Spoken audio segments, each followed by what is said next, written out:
প্রিয় দর্শক ভাই বন্ধুরা, যারা ঢাকা সিটির মধ্যে চলাফেরা করেন, ঘোরাফেরা করেন, তাদের জন্য 3টি সতর্কবাণী।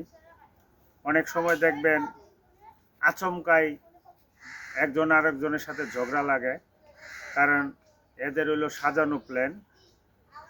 কখনো আপনি সহানুভূতি দেখানোর জন্য হয়তোবা ঝগড়া ফিরাতে যাবেন, আপনি বিপদে পড়বেন। আবার অনেক সময় দেখবেন ব্রিজের উপরে সুন্দরী মেয়ে হয়তো বাবু কান্নাকাটি করতেছে, আপনি জিজ্ঞেস করবেন, বলে কি হয়েছে, দেখার জন্য যাবেন, তখন আপনি একটা বিপদে পড়বেন। আবার অনেক সময় দেখবেন গাড়িতে বা লঞ্চে যে কোনো জায়গায় কিছু টিকিট বা কার্ড বিক্রি করে, ওগুলা দেয়, চকলেট দেয়। এগুলো অনেক সময় ধরলে অনেক সময় বিপদে পড়বেন। এগুলোর মধ্যে নেশা জাতীয় জিনিস থাকে, নাকের করে নেবেন আর সমস্যা করবেন। থ্যাংক ইউ, শুভকামনা রইল।